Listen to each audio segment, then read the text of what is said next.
You are watching 71 News Television.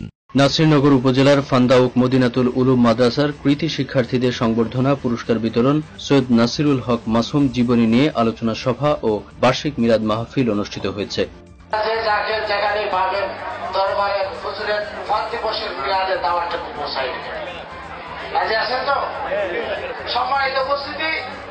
শুধু হুজুরের উপাধি দিবসই নয়, ওই দিন আমাদের কেন্দ্রীয় মাহফিলের পরামর্শ সভা, বিশাল মাহফিল, লক্ষ লক্ষ মানুষের সমাগম দরবারে।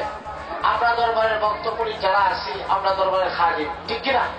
মাহফিল কিভাবে সুন্দর হবে, সুষ্ঠু হবে, আয়োজন কিভাবে করতে হবে। বৃহস্পতিবার মাদ্রাসা চত্বরে মাদ্রাসা পরিচালনা কমিটির সভাপতি ফান্দাউক দরবার শরীফের পীরজাদা আলহাজ মাওলানা মুফতি সৈয়দ সালেহ আহমেদ মামুনের সভাপতিত্বে মাওলানা সৈয়দ আশরাফ উদ্দিন শামীম ও মাওলানা সৈয়দ জাকারিয়া আহমেদের পরিচালনায় অনুষ্ঠানে প্রধান অতিথি ছিলেন মাওলানা মুফতি সৈয়দ ইমদাদুল্লাহ আব্বাসী ওয়া সিদ্দিকী।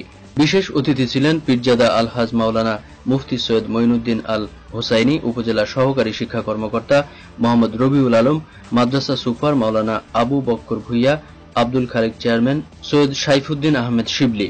অনুষ্ঠানে শাহ সুফি আলহাজ মাওলানা সৈয়দ নাসিরুল হক মাসুম আল কাদরি রহমতুল্লাহ আলাইয়ের জীবনীর উপর বক্তব্য রাখেন মাওলানা খুরশেদ আলম, মাওলানা রায়হান উদ্দিন, হাফেজ আব্দুর রহমান, মাওলানা জাবেদুর রহমান প্রমুখ।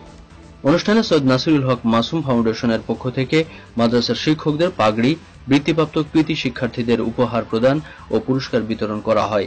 পরে এক মিলাদ মাহফিল অনুষ্ঠিত হয়েছে।